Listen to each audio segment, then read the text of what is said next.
อีกทีข้อหนึ่งเมตตากรุณาข้อสองสัมมาอาชีพข้อสามกามสังวรข้อสี่ต้องมีสัจจะข้อห้าสติสัมปชัญญะศีลห้าข้อทำห้าข้อทำใจทำได้สักข้อหรือยังมีศีลสุขล้ำมีธรรมสุขใจวอนพี่น้องไทยช่วยกันใส่ใจจริงจังยุคสมัยสื่อออนไลน์ทั้งโทรโจมตีใจเราทุกทางมีศีลมีธรรมเคียงข้างชีวิตพบทางสุขใจ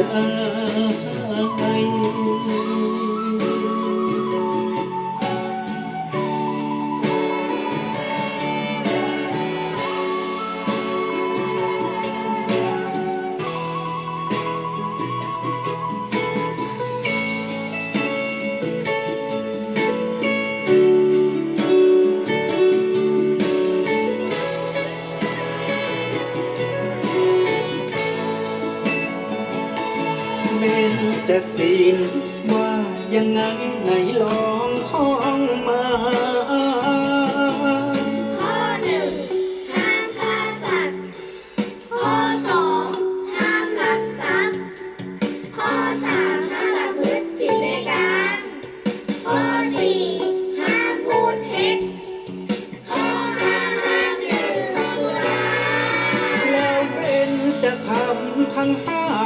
ว่าอย่างไรนายบอกชัดๆอีกที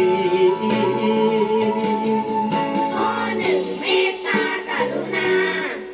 ข้อสองสัมมาอาชีพข้อสามกามสังวรข้อสี่ต้องมีสัจจะข้อห้าสติสัมปชัญญะศีลห้าข้อทำห้าข้อทำใจทำได้สักข้อหรือยังมีศีล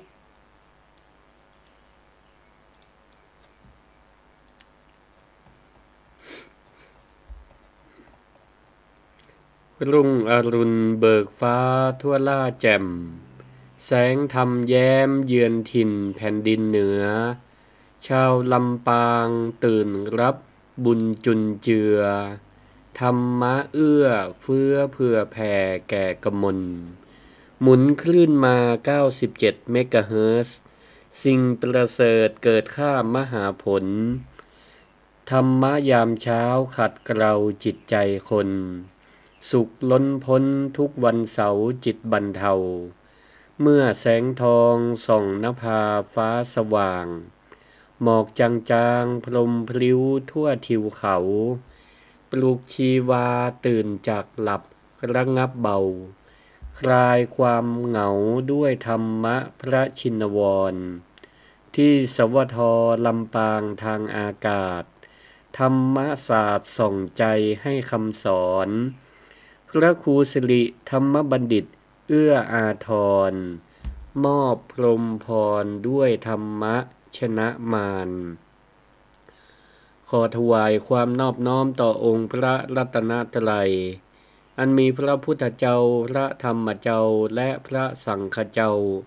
อันเป็นที่ปกห่มเกล้าเกษาของเหล่าบรรดาพุทธศาสนิกชนทุกท่านขอถวายความเคารพมายังพระมหาเถระพระเถรานุเถระครูบาอาจารย์เจ้าทุกตนทุกองค์ขอเจริญพรมายังศรัทธาพุทธศาสนิกชนคนดีมีศีลมีธรรมทุกผู้ทุกท่านผู้ฟังรายการธรรมะยามเช้าตั้งคลื่นสถานีวิทยุกระจายเสียงแห่งประเทศไทยกรมประชาสัมพันธ์จังหวัดลำปางหรือสวทลำปาง FM 97.0 เมกะเฮิรตซ์ หรือศรัทธาสาธุชนที่กำลังฟังสถานีวิทยุเครือข่าย เป็นต้นว่าเครือข่ายสถานีวิทยุวัดบรรพตสถิตสถานีวิทยุเพื่อการเผยแผ่พระพุทธศาสนา FM 106.50 เมกะเฮิรตซ์ก็ดีสถานีวิทยุเครือข่ายคลื่นสีขาวเพื่อชาวประชาที่วัดปากตางเจริญอำเภอดอยหล่อจังหวัดเชียงใหม่และสถานีวิทยุต่างๆวัดฝายหินอำเภอเมืองจังหวัดเชียงใหม่เป็นต้นทุกผู้ทุกท่านตลอดจนถึงศรัทธาท่านผู้ฟังที่ฟังทางระบบออนไลน์Facebook Live ของสวทลำปางก็ดีของพระครูสิริธรรมบัณฑิตหรือช่องทางอื่นๆในเจ้าของวันนี้เจ้าวันนี้ก็เป็นเจ้าของวันเสาร์ที่18เดือนเมษายนพุทธศักราช2569ก็ต้องขอคำว่าสวัสดีปีใหม่เมืองกับพุทธศาสนิกชนทุกผู้ทุกท่านเวลาที่เราได้มาพบกันนี่ก็คือเวลาตี5ถึง6โมงเจ้า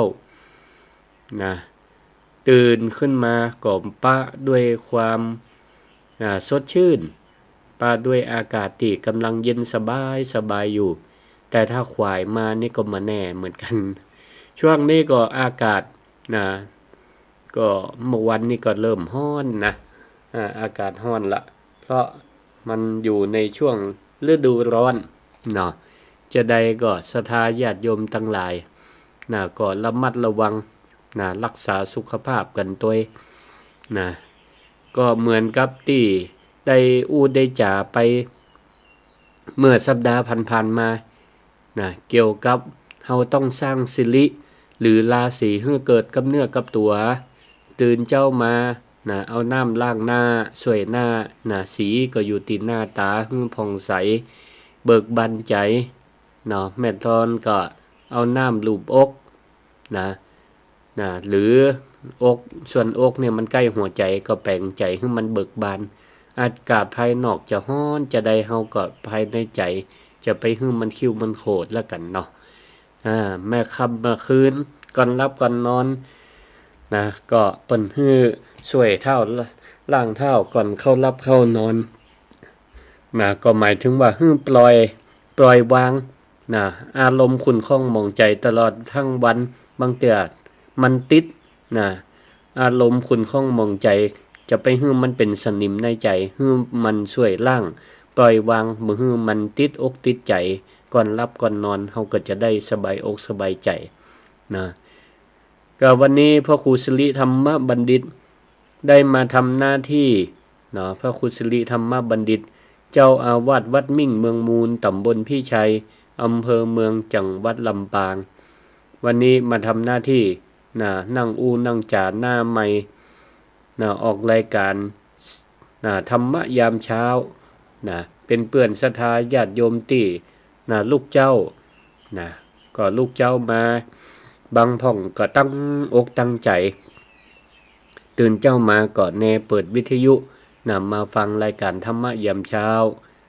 เพื่อได้ฟังข้อคิดสะกิดใจทางพระพุทธศาสนาวันนี้ก็จะได้เอาธรรมะเล็กๆน้อยๆมาฝากศรัทธาญาติโยมเพื่อให้เป็นขวัญกำลังใจต้อนรับปีใหม่เมืองเพราะว่าอาหารตั้งกายของเฮานั่นเฮาก็ยังต้องกินต้องรับประทานกันกู้เมื่อเจอวันเพื่อบำรุงธาตุขันธ์บำรุงร่างกายฉันได้อาหารใจนี่ก็สำคัญเหมือนกันเฮาท่านทั้งหลายก็ต้องเติมธรรมะทุกวันเพื่อเป็นการบำรุงจิตวิญญาณช่วง 2-3 วันผ่านมานี้ก็มีศรัทธาที่ฟังรายการธรรมะยามเช้าจากครูบาอาจารย์รวมจนถึงฟังจากพระครูสิริธรรมบัณฑิตเปิ้นก็ได้แวะเวียนมาแอวหามาดำหัวพ่องก็ได้ยินกระเสียง ได้ยินกระเสียงว่าพระครูสิริธรรมบัณฑิตหน้าตาเป็นจะได้มาแอวหากันมา มาดำหัวพ่องก็มีนะมาดำหัวศรัทธาหลายตีหลายตังบ้านเก้าเจ้าแม่สลวยก็มาศรัทธาตังบ้านสารดอนบ้านสารดอนก็มาศรัทธาบ้านสีหมวดเก้าก็มาตียังบ่ได้มาก็มีแหมอยู่ก็ขออนุโมทนาขอบคุณตีระลึกนึกถึงกันเนาะได้มาพบมาปะมาแอวหากันมาอวยพรปีใหม่ให้กันบ่ใจกับพระสงฆ์องค์เจ้าฮื้อปอนศรัทธาอย่างเดียวศรัทธาคนเฒ่าคนแก่ก็สามารถฮื้อปอนลูกหลานตันเต้าฮื้อปอนพระสงฆ์องค์เจ้าได้ก็เนึกเห็นว่าพระสงฆ์องค์เจ้าก็เหมือนลูกเหมือนหลานของศรัทธาคนหนึ่งแล้วกันแล้วศรัทธาญาติโยมทั้งหลายบักกี่วันผ่านมาเฮาก็เพิ่งพ้นจากเทศกาลวันขึ้นปีใหม่เมืองของเฮาเจ้าเหนือเจ้าล้านนาละกันในตีนี้ก็คงจะบ่อู้ละว่าวันสังขารล่องผ่านมาวันตีเท่าใดอันหยังเท่าใดเพราะมันก็ยังมีข้อที่ปฏิบัติก็ยังบ่เหมือนกันบ่ลงตัวกันเตื้อเนาะเดี๋ยวก็จะมาทกมาเถียงกันแฮมว่าวันสังขารล่องวันตีเท่าใดกันแน่อีนะเอาล่ะแต่วันนี้เจ้านี้ก็จะอู้เกี่ยวกับว่าพอดีว่าในช่วงเทศกาลวันปีใหม่เมืองของเฮาทั้งหลายเนี่ยมันมีวันที่สำคัญอยู่วันหนึ่งที่รัฐบาลได้ให้ความสำคัญแล้วก็มันผนวกอยู่ในช่วงเทศกาลวันปีใหม่หรือทางภาคกลางก็ห้องว่าวันสงกรานต์นั่นก็คือวันที่14เมษายนวันที่14เมษายนของทุกปีรัฐบาลเพิ่นก็ได้กำหนดนอกจากเป็นวันอยู่ในช่วงเทศกาลสงกรานต์แล้วเปิ้นก็ยังถือเป็นวันครอบครัวแห่งชาติเปิ้นถือว่าเป็นวันครอบครัวแห่งชาติหลายๆครอบครัวในช่วงที่ผ่านมานี้ลูกหลานที่ไปราชการอยู่ต่างถิ่นต่างจังหวัดพ้องถึงต่างประเทศห้องก็ไปเรียนอยู่ต่างบ้านต่างเมืองก็ไปทำการทำงานอยู่ในเมืองหลวงก็ดีกรุงเทพกรุงทางต่างจังหวัดก็ดีก็ได้ถือโอกาสปิกบ้านปิกจองเพราะรัฐบาลก็กำหนดเอาไว้ว่าวันที่13 14 15เป็นวันหยุดราชการเปิดโอกาสให้ลูกหลานตันเต้าทั้งหลายบอกว่าจะเป็นทำงานภาครัฐเอกชนก็ได้มีโอกาสปิกบ้านปิกจองปิกมาสู่อ้อมกอดของพ่อของแม่ของปู่ย่าตายายภาพของการได้นำน้ำอบน้ำหอมน้ำขมิ้นส้มปล่อยไปกราบไปไหว้ไปรดน้ำดำหัวผู้รักผู้ใหญ่ไปวัดไปวา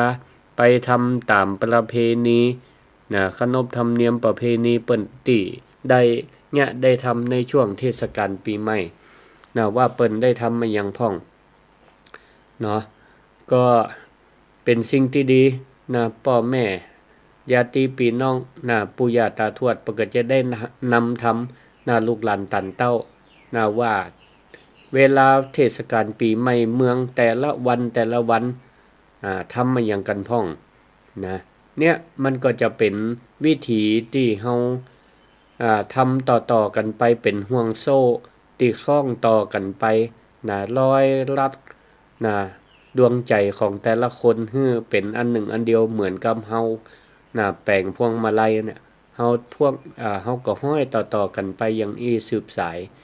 ถ้าหากว่าผู้รักผู้ใหญ่ผู้เฒ่าผู้แก่มานำธรรมแล้วศรัทธาญาติโยมทั้งหลายลองเกิดพอในอนาคตไปหน้าถ้าเฮามาแนะนำลูกหลานตันเต้ารุ่นใหม่นี่ว่าแต่ละวันสังขารล่องตรงเนี้ยจะได้วันเนาตรงเนี้ยจะได้วันพญาวันตรงเนี้ยจะได้วันปากปีตรงเนี้ยจะได้เนี่ยถ้าบัดนำธรรมเนี่ยละอ่อนรุ่นใหม่ก็จะบ่หันเขาก็เปรียบเหมือนเพราะผู้ใหญ่บ่ได้นำธรรมเพราะเขาบ่ได้ฮู้ได้หันต่อไปอนาคต นะประเพณีวัฒนธรรมอันดีงามมันก็จะก้อยๆหายไปนะก้อยๆหายไปนะแล้วคนรุ่นใหม่ก็จะบ่ได้ให้ความสำคัญนะบัดเดี๋ยวนี้มันเกิดกระแสใหม่เนาะต่างชาติต่างประเทศเพื่อนบ้านนะประเทศเพื่อนบ้านบางเทื่อบางทีประเพณีวัฒนธรรมมันคล้ายมันคลึงกันดีบ่ดีเปิ้นห้องว่ามาเคลมนะมาเคลมก็คือมายืดเอาไปเหียเปิ้นทำนะเปิ้นหันว่ามันดีมันงามเปิ้นก็ทำไปนะเปิ้นก็ทำเสร็จแล้วเปิ้นหันเฮาเบิดสนอกสนใจดิ้มดีเปิ้นเคลมเอาไปถือเป็นประเพณีวัฒนธรรมของเปิ้นเหียเปิ้นก็จะอ้างว่ามันเป็นประเพณีอันเก่าแก่ของเปิ้นนะเปิ้นเอาไปจดทะเบียนจดบันทึกในอันมรดกโลกเป็นมรดกโลกมรดกวัฒนธรรมของเปิ้นไปเหียนี่เฮาก็เสียของไปเพราะฉะนั้นนี่ก็อยากจะฝากศรัทธาญาติโยมสาธุชนทั้งหลายเนาะเฮาฮึ่ฮักห่วงแหนในความเป็นประเพณีวัฒนธรรมเฮาเจ้าเมืองเจ้าล้านนาเฮาเจ้าไทยประเพณีวัฒนธรรมอันใดที่มันดีช่วยกันรักษาไว้บ่ให้มันพ่อนสูญหายศรัทธาญาติโยมทั้งหลาย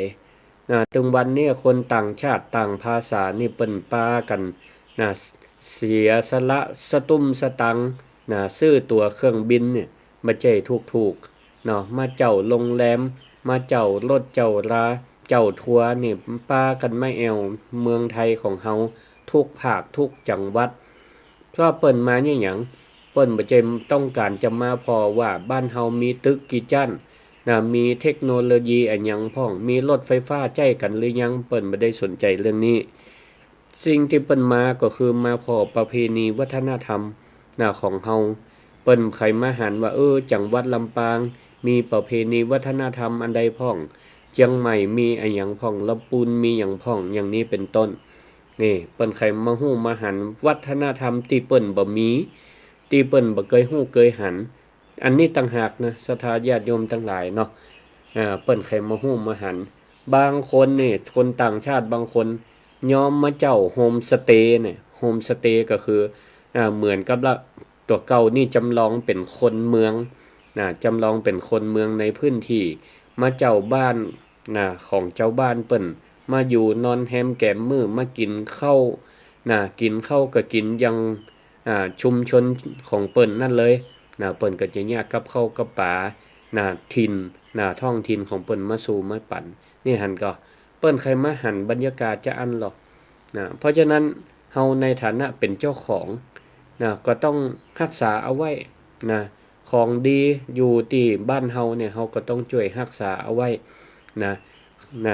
เฮาก็บ่ได้ปฏิเสธของใหม่เนาะเปิ้นยังกรรมที่เปิ้นว่า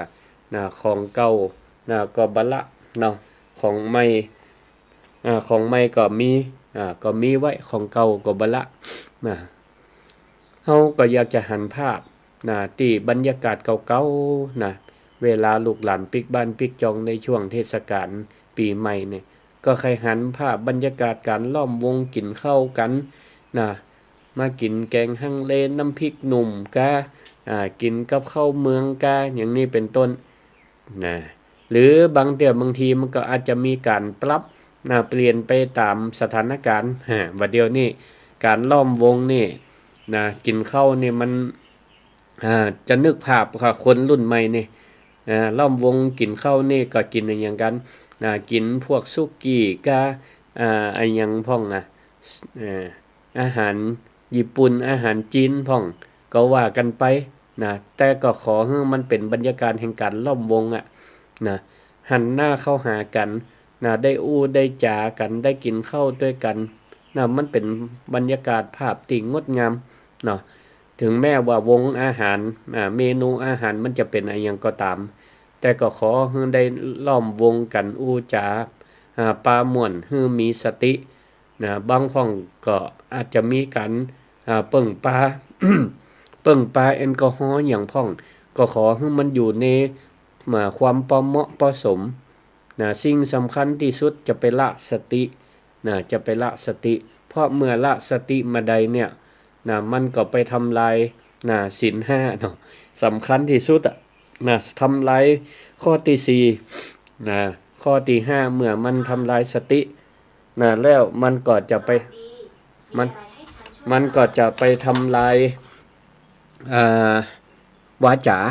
เนาะอูจาใส่กันกับบ่มีสติก็ว่าไปเลยนะด่าทอกันไปอย่างอีเป็นต้นเนี่ยมันก็จะปาฮื้อลุฮื้อเสียปาทะเลาะบ่แว้งกันเฮาก็ต้องพึงระวังตัวนะแต่ศรัทธาญาติโยมทั้งหลายนะงานเลี้ยงก็ย่อมมีการเลิกลาเทศกาลนะมันก็ย่อมมีการผ่านพ้นไปพอถึงวันนี้วันที่18เมษายนลูกหลานหลายคนก็ต้องปิกไปทำการทำงานเก็บครัวปิกไปทำการทำงานบางครอบครัวนี่ก็พ่อแม่เปิ้นก็เตรียมครัวเป็นเสบียงให้กับลูกกับเต้าบางอย่างในเมืองหลวงในกรุงเทพในที่ทำงานต่างจังหวัดมันขาดแคลนของวัตถุดิบที่มันเป็นประโยชน์ต่อการ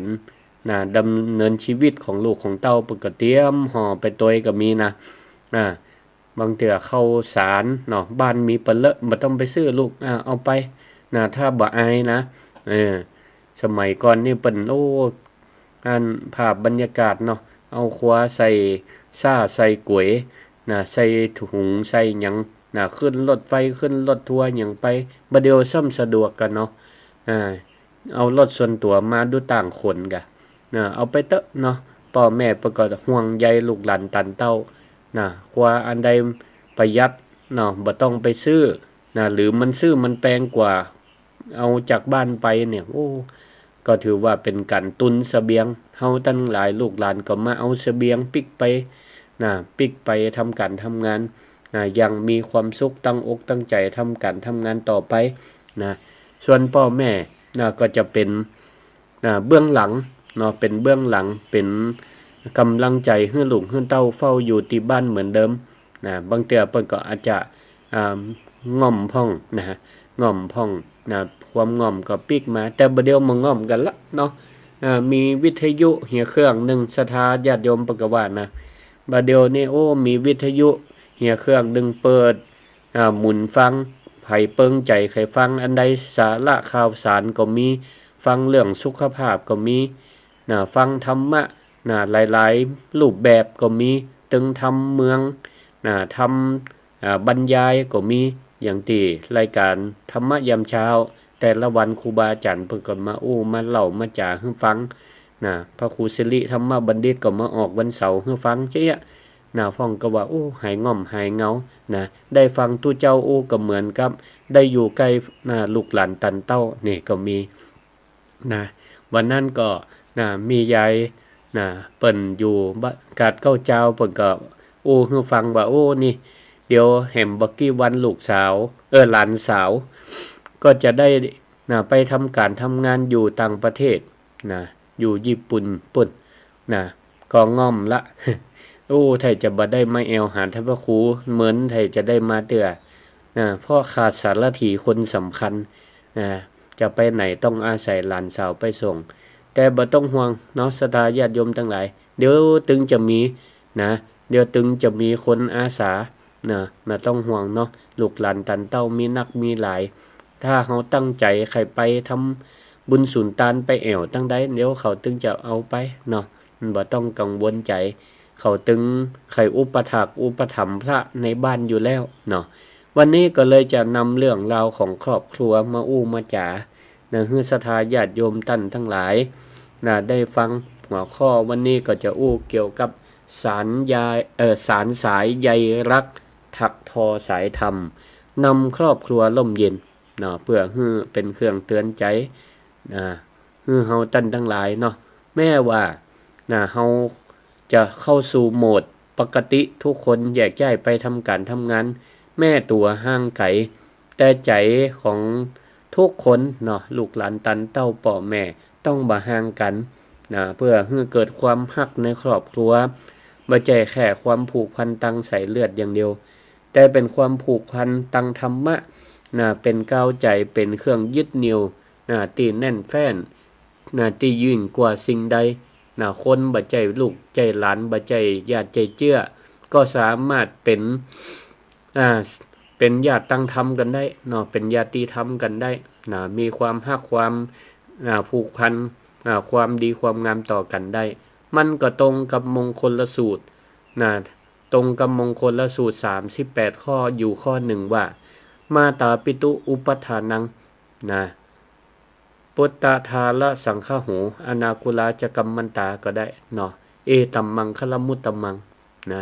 ก็คือหมายความว่าการบำรุงมารดาบิดาให้อยู่เย็นเป็นสุขการสงเคราะห์ดูแลลูกและภรรยาหรือสามีการมีความเป็นอยู่ที่ดีการทำงานที่รับผิดชอบให้เรียบร้อยการงานบ่อากุลบ่ข้าง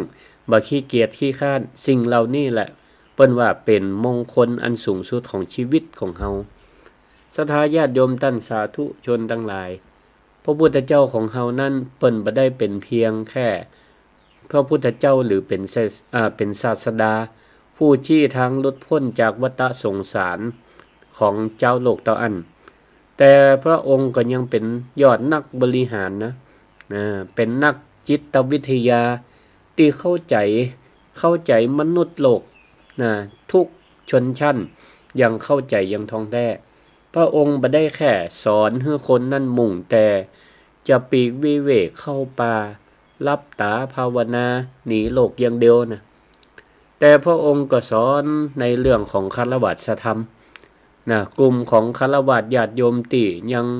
จะต้องอยู่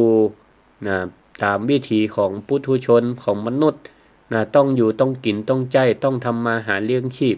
พระองค์ก็เลือกเอาธรรมที่เหมาะสมเปิ้นห้องว่าคฤวาสธรรมป่าเวยไปหน่อยคฤวาสธรรมก็คือทรงสอนวิธีของการครองเรือนสอนวิธีการใช้ชีวิตกู้วิธีดูแลคนในบ้านในจองฮืบอยู่เย็นเป็นสุขก็ถึงแม้ว่าคนที่เปิ้นยังอยู่บ้านอยู่จองเปิ้นบ่ได้ปีกตัววิเวกบ่ได้ไปหามุมสงบถ้าเป็นคนกลุ่มต้องอาศัยสังคมอยู่ปึกสอนเรื่องนี้คฤหัสถธรรมพระองค์ก็จัดลำดับความสำคัญไว้อย่างชัดเจนว่าการดูแลครอบครัวบ่ว่าจะเป็นการเลี้ยงดูพ่อแม่ผู้ให้กำเนิดการดูแลลูกเมียสามีผู้ร่วมชีวิตอันนี้แหละเป็นว่าเป็นมงคลอันสูงสุดของชีวิตของฆราวาสทั้งหลายศรัทธาญาติโยมทั้งหลายลองพิจารณาเพราะว่าคนในปัจจุบันนี้บางคนก็วิ่งเข้าหาเครื่องรางของขลังทั่วสารทิศในยามเศรษฐกิจบดีจะอีทำงานกว่าจะได้เงินมันจ้าใครรวยวิธีตังลัดใครเปิ่งสิ่งศักดิ์สิทธิ์ยังพ่องขับรถขับเรือไปเหนือล่องใต้ก็ไปวัดวาอารามต่างๆฮู้ว่าเปิ้นศักดิ์สิทธิ์การหยังก็ป้ากันไปสะเดาะเคราะห์สะเดาะน้ำไปต่อชะตาไปวิ่งหาสิ่งที่เป็นสิริมงคลเพื่อชีวิตให้เจริญรุ่งเรืองแต่บางอย่างนี่เฮาอาจจะลืมไปลืมเกิดไปว่าพระอรหันต์ที่ศักดิ์สิทธิ์ที่สุดนี่นั่งรอเฮาอยู่ที่บ้านพ่องนี่เปิ้นยุทธเทศกาลปีใหม่บ้านบ่ปิกเตื้อบ้านบ่ปิกเตื้อไปแอวเฮียก่อนที่ใดที่มันศักดิ์สิทธิ์ที่ใดเป็นสิริมงคลคนไปนักไปหลายปากันไปแต่หาลืมไม่ว่าที่บ้านเฮาก็มีพระอรหันต์รอเฮาอยู่ที่บ้านนั่นก็คือพ่อและแม่ปู่ย่าตาทวดอาจจะลืมไปว่าสิริมงคลที่ใหญ่ที่สุดนี่บ่ได้เกิดจากการรดน้ำมนต์การรดน้ำมนต์เข้าวัดเข้าวากาแต่เกิดจากการรดน้ำใจให้คนในครอบครัวเกิดจากการทำให้คนในบ้านนั้นมีรอยยิ้มบ่ต้องรอให้บ่ต้องให้เสียใจเพราะการกระทำของเฮาถ้าเฮาออกไปทำบุญนอกบ้านเป็นแสนเป็นล้านแต่กลับมาด่าพ่อด่าแม่ อู้จากำหยาบใส่ผัวใส่เมียละทิ้งลูกหลานบุญกุศลที่ไหนก็บ่สามารถจะมาปกป้องรักษา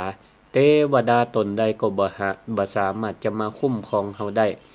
เพราะว่าต้นน้ำแห่งความดีงามที่ในบ้านมันขุ่นมันขุ่น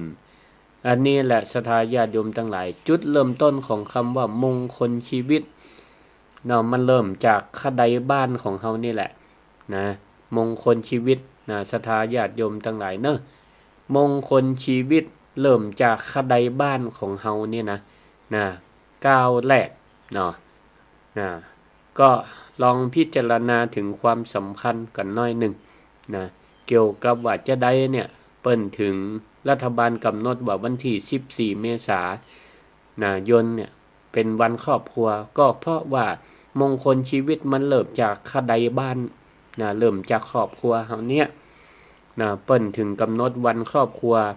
มันก็เริ่มมาตั้งแต่ปี2532พุ่นละเพราะผู้หลักผู้ใหญ่ในบ้านในเมืองเปิ้นได้เล็งหันว่าสังคมยุคใหม่คนก็เริ่มห่างเหินกันเฮาเจริญทางวัตถุมีถนนหนทางที่เจริญมีตึกรามบ้านจ่องมีเทคโนโลยีที่ทันสมัยแต่ว่าระยะทางระหว่างหัวใจของคนในครอบครัวนั้น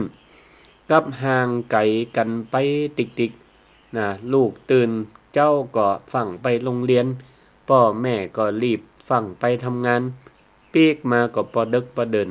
ต่างคนก็ต่างเหนื่อยต่างคนก็ต่างเข้าห้องปิดประตู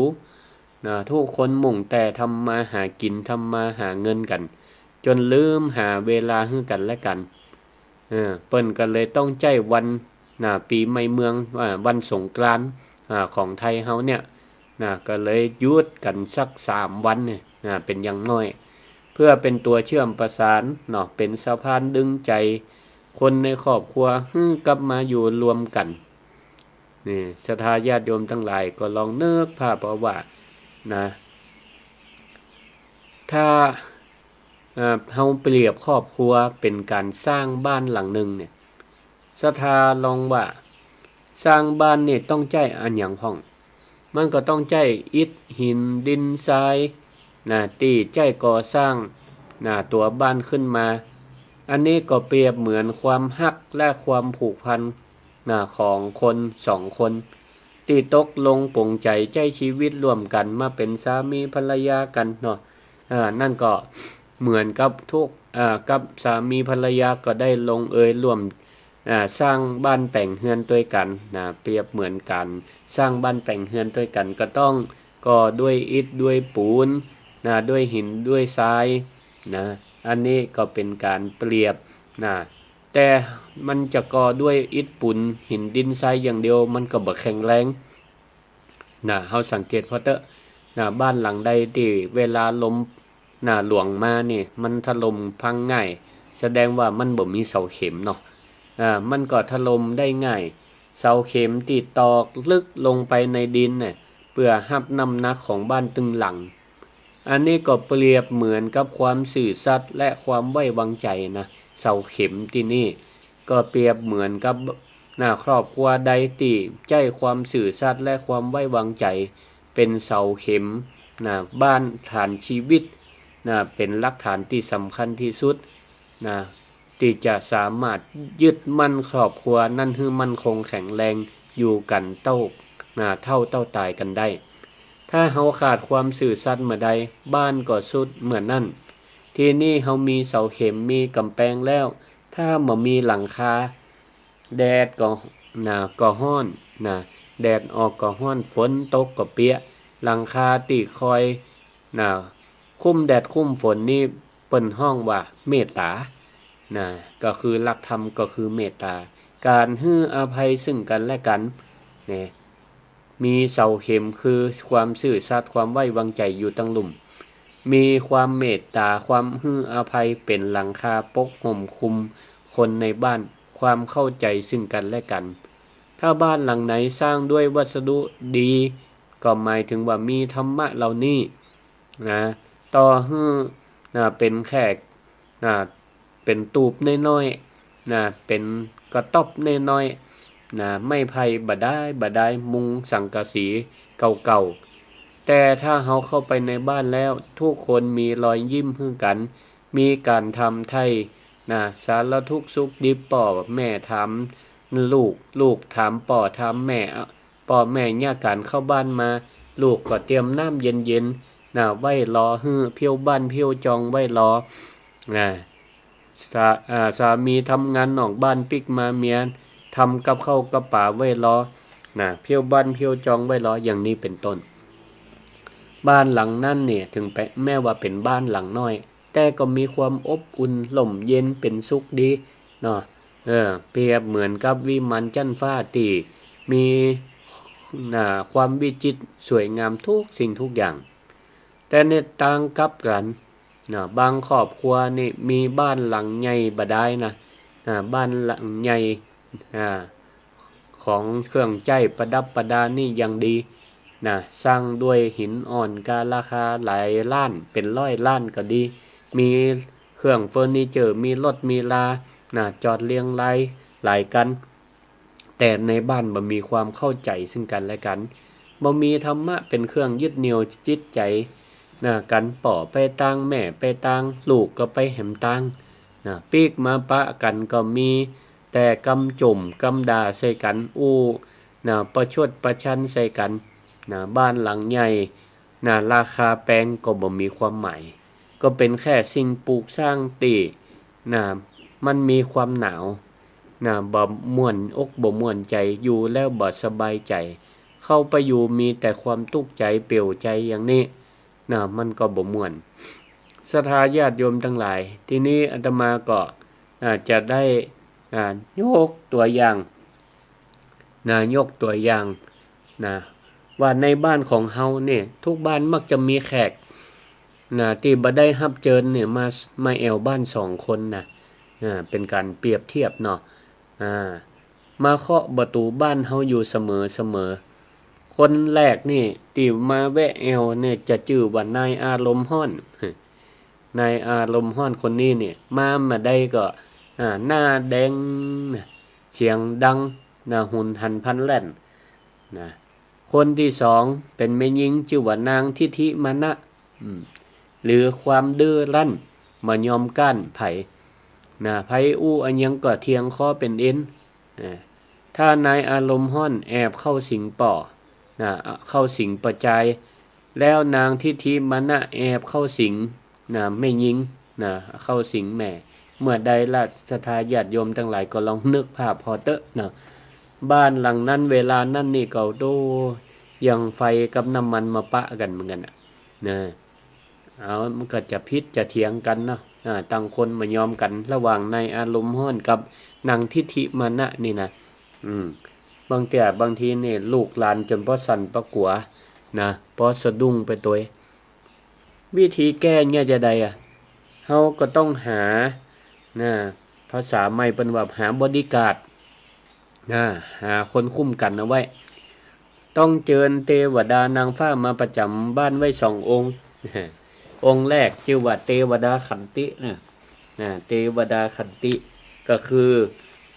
เทวดาแห่งความอดทนองค์ที่2ที่ต้องเชิญมาก็คือนางฟ้าอภัยนางฟ้าแห่งการให้อภัยซึ่งกันและกันเมื่อใดก็ตามที่นายอารมณ์ฮ้อนมาเคาะประตูหรือว่ามาเข้าสิงผู้เป็นสามีเข้าบ้านมาภรรยาก็ต้องรีบเชิญเทวดาขันติความอดทนม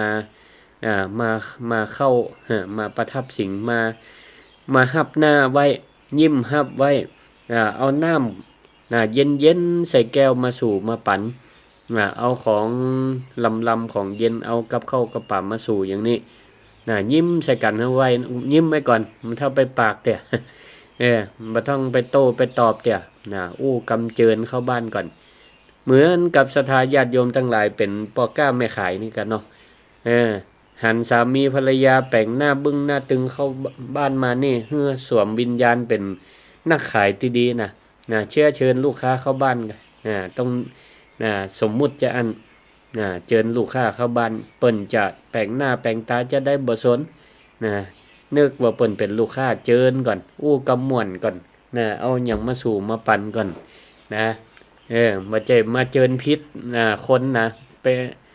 แทนที่จะเอานางฟ้าขันตีนนางฟ้าอภัยเข้าบ้านเข้าสิงเนี่ยกลายเป็นเอานางทิฐิมาเข้านี่ก็ยุ่งเหมือนกันนะสถาเจตถ้าเอาบอดี้การ์ดจิวเทวดาขันติก็ดีนางฟ้าอภัยก็ดีมาสวมวิญญาณเอาไว้มาต้อนรับขับสู่เปรียบเสมือนว่าลูกก้าเข้าล้านละอู้จาดีๆใส่ตึงสยบทุกลายคนตีแปลงหน้าคิ้วหน้าโคดมาเนี่ยสยบทุกลายอันนี้แหละสถาญาติโยมทั้งหลายคนเฒ่าคนแก่โบราณนี่บ้านเฮาเปิ้นสอนลูกสอนหลานในวันแต่งงานว่าเวลาผัวเดือดมาเนี่ยเป็นดังไฟเมียก็ต้องเป็นน้ำเย็นเวลาเมียห้อนเป็นไฟหัวก็ต้องเป็นน้ำแข็งถ้าสลับกันเป็นน้ำสลับกันเป็นไฟแบบนี้นี่ครอบครัวก็จะอยู่ลมเย็นเป็นสุขสามารถประคับประคองกันได้จนแก่จนเฒ่ากรรมโบราณเปิ้นว่าเวลาเฮาไปงานแต่งเนี่ยฮื้อไปพอความหวังฮื้อไปดูความหวังแต่เวลาเฮาไปงานศพนี่เปิ้นฮื้อไปดูความจริงก็แม่นอยู่เนาะ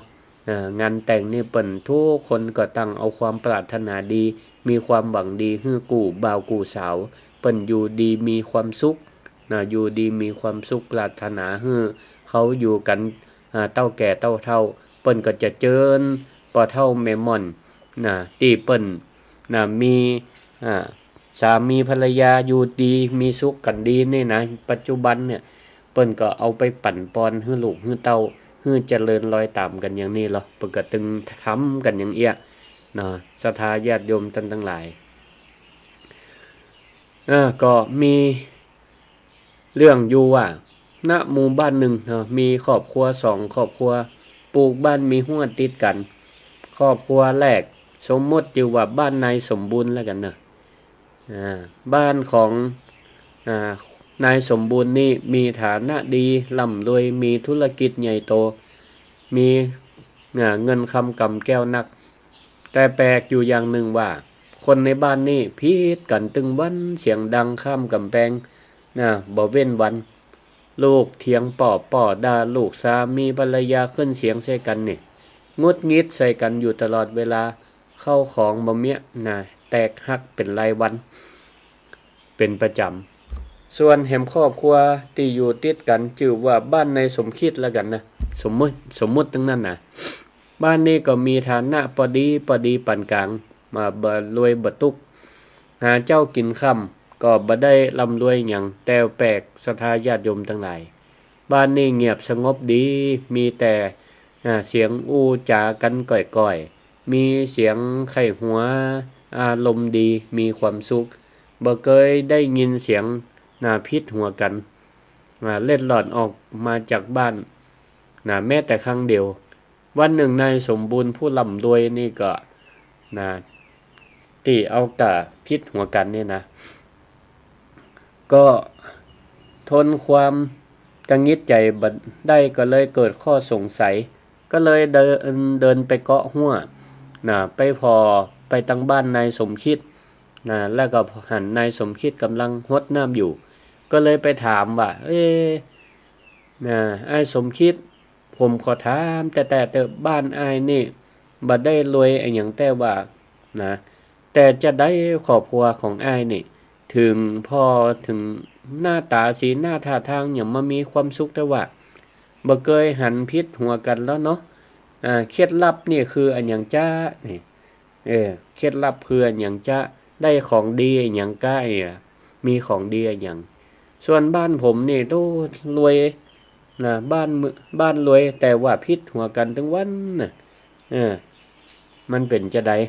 นายสมคิดได้ฟังจะอันก็เลยหันหน้ายิ้มและอย่างอารมณ์ดีก็ตอบไปว่าเคล็ดลับบ่มีหยังนะครับ บ้านผมนี่สงบสุขก็เพราะว่าบ้านผมนี่มีแต่คนพิษเดินกันเต็มบ้านไปหมดแล้วครับ ส่วนบ้านคุณทะเลาะกันกูวันห้อนเป็นไฟอยู่ตึงวันก็เพราะว่าบ้านคุณมีแต่คนถูก ฟังแล้วงงกับศรัทธาญาติโยมทั้งหลายนะบ้านที่เปิ่นสงบลมเย็นดีบ่มีพิษบ่เถียงกันเปิ้นว่ามีคนพิษเดินกันเต็มบ้านเต็มหน้าจอง ส่วนบ้านของคุณสมบูรณ์ที่พิษเถียงกันทั้งวันเนี่ยมีแต่คนถูกนะมีแต่คนถูกเต็มบ้าน คนนายสมบูรณ์ฟังอันก็ซ้ำงงนะงงก็เลยถามว่าอะหยังอ่ะคุณอู้จ๋าจะได้นี่อู้ให้มันเข้าใจหู้เรื่องหน่อยกะ บ้านมีแต่คนพิษมันจะมีความสุขได้จะได้บ้านผมมีแต่คนทำถูกแล้วมันจะพิษหัวกันจะได้มันเป็นไปบ่ได้นายสมคิดก็เลยเดินเข้ามาและก็ตอบอธิบายให้นายสมบูรณ์ฟังว่าคุณสมบูรณ์ถ้าสมมติว่าวันนี้มีคนเอาน้ำดื่มใส่แก้วไปวางแม้ไว้ที่ขอบโต๊ะนะวางมินไว้แล้วมินจะตกแหล่บ่ตกแหล่แล้วลูกชายลูกเบานะกำลังวิ่งเล่นมาจนโต๊ะมาจนโต๊ะแก้วน้ำหล่นตกแตกเพ่งไปถ้าเหตุการณ์แก้วแตกนี่เกิดขึ้นกับบ้านของคุณนะก็คือบ้านที่มีแต่คนถูกเนี่ยนะศรัทธาญาติโยมทั้งหลายลองเดาคาราว่ามันจะเกิดอะไรอย่างขึ้นป่อเดินมาหันก็จะรีบตำหนิลูกเนาะว่าเนี่ย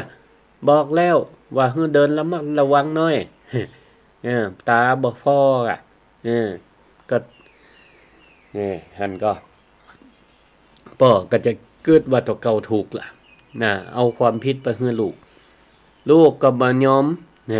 ลูกก็จะมายอมก็จะเถียงป่อทันทีว่าโอ้ก็ไผเอาแก้วมาวางไว้ขอบโต๊ะจะอีตังเดินดีๆก็เอามาขวางไว้เนี่ยหยังนี่เห็นก็เปิ้นน้องก็เดินปกติของน้องเหรอน้องบ่ผิดบ่นั่นน่ะเอาแก้วมาวางไว้อย่างขอบโต๊ะโต๊ะก็จัดกว้างยังบ่วางดีๆแม่ได้ยินเสียงทะเลาะกันก็รีบมาเป็นกรรมการ เป็นกรรมการดิ้มดีจะอคติไปลำเอียงไปทางไผก็บ่ฮู้เนาะก็อาจจะเถียงมาว่าป้อมันก็ป้อหมอกมักง่ายเอามาวางไว้อย่างนี้ฉันนี่ทำความสะอาดโต๊ะก็ดีแล้วฉันบ่เกี่ยวฉันทำหน้าที่ของฉันดีละฉันถูกเมียก็ว่าถูกนี่ศรัทธาญาติโยมทั้งหลายทุกคนในบ้านนี่ก็กำลังจะเถียงแข่งขันกันว่าตัวเก่าเป็นคนถูกนี่ก็เลยเกิดความทะเลาะเบาแว้งกันเอาความผิดไปให้คนอื่นก็บ่มีไผยอมรับเลยสักคนเรื่องแก้วแตกใบเดียวเนี่ยมันก็เลยลุกลามใหญ่โตกลายเป็นสงครามในบ้านในจองกันไปลุกเป็นไฟกันได้แต่ในทางกลับกันศรัทธาญาติโยมทั้งหลายแต่ถ้าว่าแก้วใบนี้มาหล่นแตกที่บ้านของผมเนี่ยนะนายสมคิดก็ว่าถ้าบ้านถ้ามันมาแตกที่บ้านของผมบ้านมีแต่คนพิษถ้าแก้วลูกเนี่ยแก้วแตกป่อเดินมาหันก็จะรีบมาพอลูกแล้วมาบอกว่าโอ้เป็นยังก็ลูกแก้วสะเด็นใส่กอบาดเจ็บก็ป่อขอสุมาป่อขอโทษเด้อป่อผิดเองที่ป่อเอาแก้วมาวางไว้หิมโต๊ะประมาทล่ำไปลูกบัดตันระวังเนาะดีละถ้าลูกบัดเจ็บบ่เป็นอะไรยังก่อนหน้าบุญแล้วเนาะต่อไปป่อก็จะระวังเนาะนี่เห็นก็ป่อก็จะยอมเป็นคนผิดลูกก็จะรีบยกมือไหว้ตอบป่อว่าผมบ่เป็นหยังครับ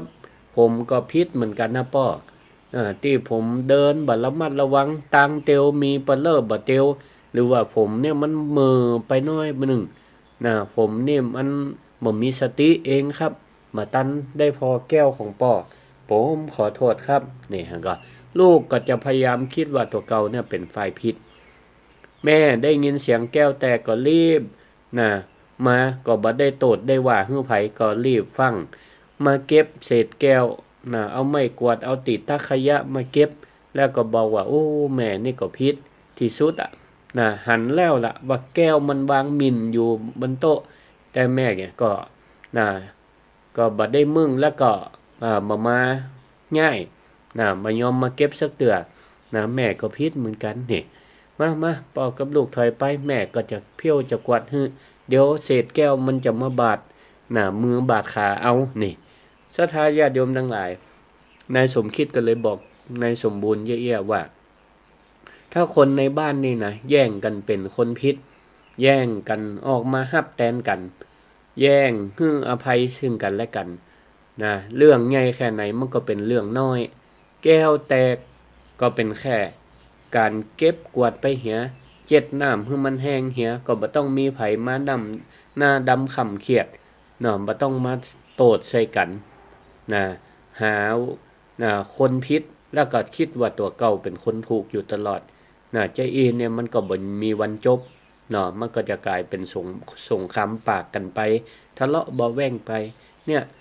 ศรัทธาญาติโยมทั้งหลายในสังคมปัจจุบันเนาะบ่ว่าจะเป็นครอบครัวชุมชนสังคมเนี่ยมันก็จะเป็นจะเอี้ยเนาะถ้าเฮาทั้งหลายมีความอภัยให้กันและกันมีความอดทนต่อกันและกันมีความปรารถนาดีต่อกันและกันแล้วก็บ่โยนความผิดไปให้คนอื่นเก็บความผิดนั้นไว้ติดตัวเก่าอย่างเดียวนี่อย่างอีเนี่ยมันก็จะป้าให้เฮาทั้งหลายนั้นอยู่ดีมีสุขครอบครัวก็มีความสุขเหมือนกับครอบครัวของนายสมคิดอย่างอีโอ้อูจ๋าเวลาก็หมุนเร็วเหมือนกันเนาะ54 นาทีละแต่ก่อนตอนออกใหม่ๆโอ้อย่างมาเมินแต่ว่าเมื่อใดมันจะจบบัดเดี๋ยวนี้เวลาผ่านไปหมุนเร็วแต่ว่าเอาละก็ศรัทธาญาติโยมท่านสาธุชนทั้งหลายก็ให้ฟังอยู่ตั้งใดจะแสดงความคิดเห็นวันนี้พ่อครูสิริธรรมบัณฑิตเอาเรื่องวันครอบครัววันที่14 เมษายนมาอู้มาจาเป็นจะได้จะเสริมจะเติมเพิ่มเนื้อหาอันใดตีได้อู้จาขาดตกบกพร่องไปก่อนแนะนำกันได้064 949 5999เนี่ยว่าแล้วก็โทรมาพอดีเจริญปอนไว้สายจ้าพระจ๋าเจริญปอนแม่ทาบ้านก่อนมีกติมีอย่างมดอิ่มอกอิ่มใจแต่พระอาจารย์เลยสาธุเนอะต้องมีอย่างต้องอุ้มกันดีๆนะพระอาจารย์เนาะแม่นละก็อย่างต้องคิดก่อนเนาะพระอาจารย์เนาะสาธุลูกหลานปิกกันหมดแล้วยังก็ว่าอยู่ด้วยกันลูกแม่อยู่อิสราเอลพุ่นอาจารย์อยู่อิสราเอลทรงใจเป็นเนอะเจ้าของลูกมีสุขนะเจ้าปลอดภัยดีเนาะเจ้าปลอดภัยดีเจ้าเดี๋ยวบอกเขาก้อยอู้กระจากันเนอะอีกอ่ะเนอะเพิ่นสอนเนาะเพิ่นฟังลูกคนนี้น่ะว่าดีละขออาจารย์อยู่ดีอนุโมทนาสาธุเนอะสาธุเจ้าเจริญพรเจ้าไว้ซะเจ้าแม่ยังเจ้าขออนุญาตไปเจ้าทิ้งข่าวตุยทันว่าเกินนาทีนะเจ้า18 เมษายน ปี69ปีใหม่เมืองเจ้าเท่าไปเทมปีพ่อแม่พี่น้องขอโชคดีสุขบ้านดีสุขปี69เป็นประเพณีมีมาแบบเบาสู้มาคนเฒ่าเดินนายนำสู้กันท่าสู้มาโดยใจพ่อแม่ตายายเนิดเจ้าถึงว่าพ่อแม่บ่แก่บ่เฒ่าเป็นพ่อแม่เฮาเนิดเจ้าพ่อแม่ทุกเป็นพระอรหันตาหาตึงโลกาก็หาบ่ได้สาเจ้าโอ้มวนดีมวนข้าวดี อายุมันขวัญยืนเนอแม่ยังก็ ไม่น้อยกัดนับเจ้า แม่น้อยกันนัดฟังอยู่ตังละปูนปะก้า เจ้าตะบุญไม่เลง สาธุ สาธุ เจ้า สาธุ อนุโมทนาขอบคุณปอนปีใหม่เนออยู่ดีมีสุข เจ้าอยู่ที่มีสุข สาธุ สุขภาพแข็งแรงนะเจ้าอยู่กับจุกศาสนาไปเหมือนเมื่อเจ้า สาธุอนุโมทนาขอบคุณตังละปูนเนาะได้อู้กำข่าวกำปอนให้ฟังเจริญปอน รักษาทางครูเจ้า แม่หยัง เป็นไรเนี่ย แม่ไร มันไรมันสมบูรณ์ปังยิ้ว อ่า ฟัง90เนอฟังอาจารย์อยู่เนอ อ๋อสาธุสาธุขอบคุณหลายเนอฟังขึ้น โอ้ดีอันอย่างอาจารย์คนนั้นแบ่งทำมือเนาะมีสุขขอเก็บพวกน้องอยู่ด้วยกันอยู่กันเป็นสุขเนาะ สาธุเนอ สาธุขอ อยู่ ให้ ดี ออกถึงวันมาเสาร์ สา เนอ ธุ จ้า สาธุอยู่ดีมีสุขเจริญปอน ฉันได้มีปีใหม่เนอ สา เจ้า ธุเจริญปอนแม่แก้วแม่แก้ว เจ้า ฟังอยู่แล้ว ฟังกา อ่า ฟังการพระครูธรรมะหมอเด้อวันนี้นะ สาธุเนอขอบคุณหลายๆ เจ้า เดี๋ยวไปแอลหาอยู่เด้อสาธุเฮ้ เจ้า อยู่ดีมีสุขสุขภาพแข็งแรงละออนปีกรุงเทพกันหมดละก้าลูกหลาน มาก่อน กะปิกหมูจะมากับแม่ หมูปิกกับปิกหมูมากับมาเนอะเนี่ยดีละสาธุขอบคุณ วันที่2ปากันเนาะ สาธุเจริญปอน เจ้าจ้าพระครูเจ้า สาธุแม่ฟัง เรียนกันต่อ แม่เรียนสันต่อวังเหนือเนอะสาธุสาธุ จะเห็นหรือเนอ ชัดเจนดีขอบคุณหลายเนอะอยู่ดีมีสุขอยู่ดีมีสุขสาธุ เจ้า เจริญปอน แม่ มาสการเจ้า แม่บรรเย็นเจริญพรเจริญพร ยังได้อยู่แม่ จำได้อยู่สาธุสาธุ กระบายังแม่ยังไปดำหัวอยู่เนาะ จำได้สาธุขอบคุณหลายเนอะ เจ้าแม่ฟังตั้งแต่สมอง สาธุอายุมันขวัญยืนอยู่ดีมีสุขสาธุสาธุเวลาหมดเวลาขอบคุณสถาทูผู้ทุกท่านติดตามฟังรายการธรรมะยามเช้าโดยพระครูสิริธรรมบัณฑิตและติฟังตังคืนออนไลน์ของสวทลำปางก็ดีของ Facebook ไลฟ์ของอาตมาภาพก็ดีน้อมบ่มีโอกาสได้อ่านรายจืดรายน้ำขอความสุขความเจริญจงมีแก่ศรัทธาทุกท่านอายุวันโนสุขังปะลัง